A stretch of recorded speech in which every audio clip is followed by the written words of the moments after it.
प्राचीन समय में लोग समय को मापने के लिए प्राकृतिक दुनिया की साइकिल को ऑब्जर्व करते थे, जैसे रात और दिन के होने का पैटर्न और सीजन से सीजन बदलने का पैटर्न। समय की इसी अनुभूति से कैलेंडर बने, जिसमें चंद्रमा की एक पूरी साइकिल एक महीने के बराबर और ऋतुओं के बदलने की साइकिल एक साल के बराबर रखी। प्राचीन समय में लोग दिन में समय का अनुमान सनडायल से लगाते और रात में स्टार कॉन्स्टिलेशन से लगाते। जमाना बदला और सनडायल की जगह टिक टिक करती हुई घड़ियों ने ले ली और इसी टिक टिक करती घड़ी के आधार पर हम समय की अनुभूति करते हैं। आज हमारे लिए समय की परिभाषा सिर्फ इतनी है कि 60 सेकंड का एक मिनट होता है, 60 मिनट का एक घंटा, 24 घंटे का एक दिन और एक रात, 30 दिन रात का एक महीना और 12 महीनों का एक साल। घड़ी की टिक टिक करती हुई सुई और कैलेंडर में बदलती हुई तारीख ही हमारे लिए समय की अनुभूति है। एक बार सोचकर देखिए कि क्या यही समय है? क्या घड़ी की टिक टिक करती हुई हर एक सेकंड हमें भविष्य की ओर ले जा रही है? क्या समय का कोई फिजिकली अस्तित्व है? क्या हम समय को छूकर महसूस कर सकते हैं?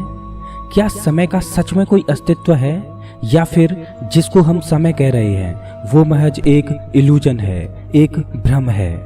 आज हमारी रोजमर्रा की जिंदगी में हमारा हर एक एक्शन टिक टिक करती हुई घड़ी के हिसाब से ही चल रहा है, जैसे सुबह उठना, ऑफिस जाना, लंच करना, डिनर करना और रात को सोना। ये सब हमने अपनी घड़ी के हिसाब से ही तय किया है कि कितने बजे कौन सा काम करना है। क्या सच में यही है समय?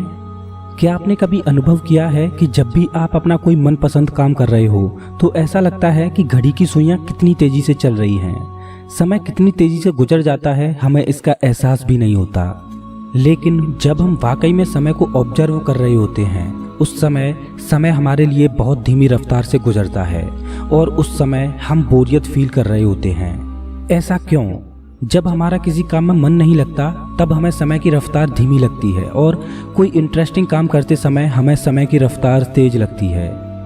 ये हैं थियोरेटिकल फिजिसिस्ट जूलियन बार्बर। लगभग 40 सालों से ये समय को ऑब्जर्व करने की कोशिश कर रहे हैं और इन्होंने समय को एक्सप्लेन करते हुए बताया कि हम कुछ भी काम करते समय की जिस रफ्तार को अनुभव करते हैं वो एक इल्यूजन है। इस दुनिया में हर एक वो चीज़ जो हमें समय की अनुभूति कराती है, जैसे लाइफ, बर्थ, डेथ इत्यादि, वो सब एक भ्रम है।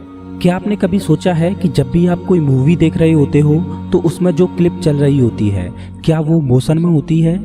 क्या हो जब आप जिस मूवी को देख रहे हो उसको पॉज कर दो, आप अपनी स्क्रीन पर देखोगे कि जो मूवी एक मोशन में चल रही थी वो सिर्फ एक तस्वीर है और वो तस्वीर जब तक आपकी स्क्रीन पर है वो उसका छोटा सा टाइम फ्रेम है। और ऐसे ही छोटे छोटे टाइम फ्रेम में मौजूद तस्वीरों के सारे फ्रेम्स को एक साथ जोड़कर देखते हैं तो जैसे जैसे फ्रेम बदलता है और फ्रेम के साथ तस्वीर बदलती है तो वो वीडियो हमें एक पेंटिंग की तरह नहीं बल्कि मोशन में नजर आती है।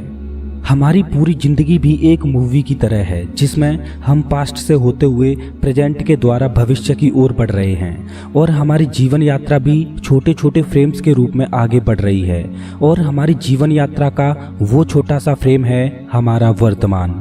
क्या आपने कभी सोचा है कि हमारा वर्तमान कितना बड़ा है? अगर नहीं सोचा तो चलिए प्रेजेंट यानी वर्तमान को इमेजिन करने की कोशिश करते हैं। मान लो कि हमारी जीवन यात्रा एक मूवी की तरह चल रही है जिसमें अगर हम समय को रोक दें या अपनी जीवन यात्रा की मूवी को पॉज कर दें तो हम जिस पोजीशन में होंगे उसी हालत में रह जाएंगे और हम मोशन में नहीं बल्कि एक तस्वीर के रूप में दिखेंगे, यानी एक रुकी हुई पेंटिंग के रूप में। और जब तक हमारी रुकी हुई पेंटिंग का अगला फ्रेम स्टार्ट नहीं होता तब तक ये इसी अवस्था में रहेगी और यही है आपका वर्तमान। मतलब अभी हमारी जीवन यात्रा का जो फ्रेम रुका हुआ है, इससे पहले जो फ्रेम गुजर चुके हैं उसे हम पास्ट बोलते हैं और इस फ्रेम के बाद जितने भी फ्रेम आने वाले हैं उन्हें हम फ्यूचर बोलते हैं। अब आप सोच सकते हो कि कितना बड़ा है आपका वर्तमान। हमारी जीवन यात्रा रूपी मूवी में जिसे हम वर्तमान बोलते हैं वही है हमारे लिए समय की अनुभूति। हमारी जिंदगी के गुजरे हुए फ्रेम और आने वाले फ्रेम हमारे लिए कोई मायने नहीं रखते। अगर कुछ मायने रखता है तो वो है वर्तमान का वो दौर जिसे हम अभी जी रहे हैं और मायने रखता है वर्तमान का वो छोटा सा क्षण जिसमें अभी आप इस वीडियो को देख रहे हो। जूलियन बार्बर के अनुसार हमारी जिंदगी एक मूवी की तरह है जो एक एक फ्रेम करके आगे बढ़ रही है, और हमारी लाइफ के जो फ्रेम गुजर गए वो फ्रेम अभी भी इस ब्रह्मांड में मौजूद हैं, और जो आने वाले फ्रेम हैं वो भी इसी ब्रह्मांड में मौजूद हैं। लेकिन हम सिर्फ एक ही फ्रेम को अनुभव कर रहे हैं, वो है वर्तमान। अल्बर्ट आइंस्टाइन के अनुसार पास्ट, प्रेजेंट और फ्यूचर एक साथ इस ब्रह्मांड में मौजूद हैं, और हम अपने पास्ट या फ्यूचर में आ जा सकते हैं और अपने गुजरे हुए वक्त में वापस जाके फिर से उस वक्त को अनुभव कर सकते हैं। हमें अपने भविष्य में आने वाले फ्रेम्स और गुजरे हुए फ्रेम्स में आने जाने के लिए वर्म होल का सहारा लेना पड़ेगा। अल्बर्ट आइंस्टाइन के अनुसार वर्म होल्स स्पेस टाइम में वो छोटे छोटे शॉर्टकट्स हैं जिनमें प्रवेश करके हम पास्ट और फ्यूचर में आ जा सकते हैं। हमारा पूरा जीवन काल ऐसे ही छोटे छोटे फ्रेम से मिलकर बना है, जिनमें हर एक फ्रेम एक बार वर्तमान से होकर गुजरता है, और जीवन की हर एक तस्वीर हमें समय की अनुभूति कराती है। अब सवाल ये आता है कि वर्तमान की उस तस्वीर या उस फ्रेम का समय अंतराल कितना है, यानी वर्तमान का समय अंतराल कितना है। इसका जवाब अल्बर्ट आइंस्टाइन की स्पेशल थ्योरी ऑफ रिलेटिविटी से मिलता है। अल्बर्ट आइंस्टाइन ने बताया कि अगर हम तेज गति से यानी प्रकाश की गति से यात्रा करें तो हमारे लिए समय धीमी रफ्तार से चलने लगेगा। मतलब वर्तमान की उस तस्वीर को हम ज़्यादा देर तक अनुभव कर पाएंगे। कहने का मतलब अगर हम तेज गति से यात्रा करें तो हमारी जिंदगी के फ्रेम स्लो मोशन में चलने लगेंगे। ये कुछ ऐसा ही होगा जैसे हम किसी मूवी को स्लो मोशन में देखें। अब सवाल ये है कि अगर हम प्रकाश की गति से यात्रा करें तो हमारे लिए समय स्लो मोशन में गुजरेगा, तो क्या हम इस स्लो मोशन लाइफ को अनुभव कर पाएंगे? जवाब है नहीं। भले ही समय हमारे लिए धीमी रफ्तार से गुजरे, लेकिन फिर भी हमारे लिए समय की अनुभूति वैसी ही होगी जैसी हम अभी अनुभव कर रहे हैं, क्योंकि समय की अनुभूति में हम केवल बदलाव को ही अनुभव करते हैं। जैसा कि मैंने आपको बताया कि हमारी लाइफ छोटे छोटे फ्रेम के रूप में आगे बढ़ रही है, और जैसे ही नया फ्रेम आता है वैसे ही एक नया बदलाव आता है, और हम केवल उसी बदलाव को अनुभव करते हैं। हम अपनी लाइफ को स्लो मोशन में अनुभव नहीं कर सकते, लेकिन वो लोग हमें स्लो मोशन में जरूर देख पाएंगे जो प्रकाश की गति से यात्रा नहीं कर रहे।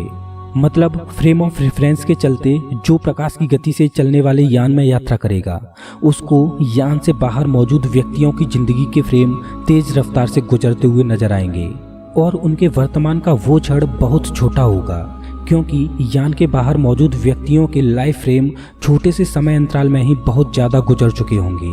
और जैसा कि मैंने आपको बताया कि वर्तमान हमारे लिए सिर्फ वही है जिस पर्टिकुलर फ्रेम को हम अनुभव कर रहे हैं, लेकिन वहीं दूसरी ओर यान के बाहर मौजूद व्यक्ति यान के अंदर मौजूद व्यक्तियों को देखेंगे तो उन्हें यान में मौजूद व्यक्तियों के लाइफ फ्रेम स्लो मोशन में गुजरते हुए नजर आएंगे, और उनको यान के अंदर मौजूद व्यक्तियों के वर्तमान का वो पल बहुत बड़ा नजर आएगा, क्योंकि जब तक यान के अंदर मौजूद व्यक्तियों का एक फ्रेम गुजरेगा तब तक यान के बाहर मौजूद व्यक्तियों के कई फ्रेम गुजर चुके होंगे। भले ही यान के अंदर और यान के बाहर मौजूद व्यक्ति एक दूसरे के लाइफ फ्रेम को स्लो मोशन या तेज गति से गुजरते हुए देखें, लेकिन फिर भी वो दोनों अपने अपने समय को वैसे ही अनुभव करेंगे जैसे हम अभी कर रहे हैं, और हमें पता भी नहीं चलेगा कि समय हमारे लिए स्लो मोशन में चल रहा है या फास्ट फॉरवर्ड, और इसी को टाइम डायलेशन बोलते हैं। क्या वर्तमान का छोटा सा पल ही हमारे लिए समय की अनुभूति है, या समय कुछ और है जिसे हम अभी तक समझ ही नहीं पाए? थर्मोडायनामिक्स के दूसरे नियम के अनुसार समय की अनुभूति हमारे लिए सिर्फ बदलावों को ही अनुभव करना है।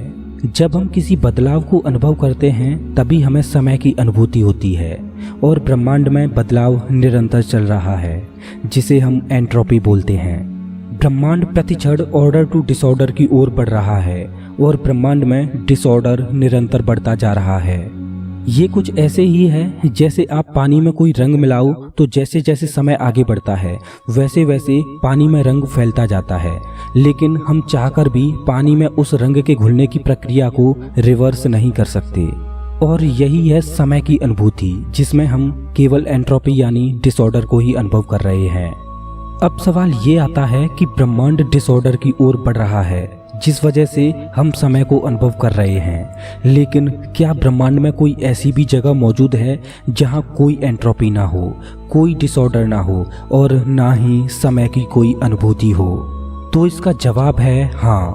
ब्रह्मांड में ब्लैक होल नामक खगोलीय पिंड ऐसे हैं जो समय को भारी मात्रा में प्रभावित कर रहे हैं।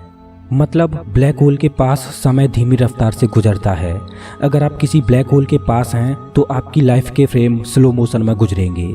और अगर बाई चांस आप सरवाइव कर पाएं और ब्लैक होल के ओरिजिन तक पहुंच पाएं, तो जैसे जैसे आप ब्लैक होल के ओरिजिन की ओर बढ़ोगे वैसे वैसे आपके लाइफ फ्रेम और धीमी रफ्तार से गुजरने लगेंगे। और जैसे ही आप ब्लैक होल के एकदम सेंटर यानी ओरिजिन पर जाओगे, जिसको सिंगुलरिटी लेवल कहा जाता है, तो वहाँ पर एंट्रोपी बिल्कुल ख़त्म हो जाती है। मतलब वहाँ कोई भी डिसऑर्डर नहीं होता और ना ही वहाँ कोई बदलाव होता है। जैसा कि मैंने बताया था कि समय की अनुभूति हमें केवल बदलाव की वजह से होती है, लेकिन ब्लैक होल के ओरिजिन पर सारे बदलाव रुक जाते हैं, जिस वजह से वहाँ समय भी ठहर जाता है। और अगर आप ब्लैक होल के ओरिजिन में मौजूद हो तो आपकी लाइफ के फ्रेम चेंज ही नहीं होंगे, क्योंकि वहाँ समय पूरी तरह से फ्रीज हो चुका है, जिस वजह से आपकी लाइफ का सिर्फ एक फ्रेम, जिसे हम वर्तमान कहते हैं, वो अनंत काल तक रहेगा। जब समय ही नहीं चल रहा तब आपकी लाइफ के फ्रेम भी ठहर जाएंगे और वर्तमान का वो क्षण अनंत काल तक रहेगा, जिसमें ना कोई पास्ट होगा और ना ही कोई फ्यूचर होगा, तो सिर्फ एक फ्रेम, अनंत काल तक सिर्फ वर्तमान। वैसे समय को समझ पाना बहुत ही जटिल कड़ी है। हम समय को केवल टिक टिक करती हुई घड़ी के रूप में ही समझते हैं, लेकिन समय तो हमारी समझ से भी परे है। क्या समय हमारे लिए एक भ्रम है जो हमें जीवन रूपी यात्रा का अनुभव कराता है? आपके समय के बारे में क्या विचार हैं? प्लीज़ कमेंट बॉक्स में ज़रूर बताएं। अगर वीडियो अच्छा लगा हो तो लाइक कीजिए और ऐसे ही मज़ेदार वीडियोज़ के लिए चैनल को सब्सक्राइब कीजिए, साथ ही बेल आइकन दबाएं।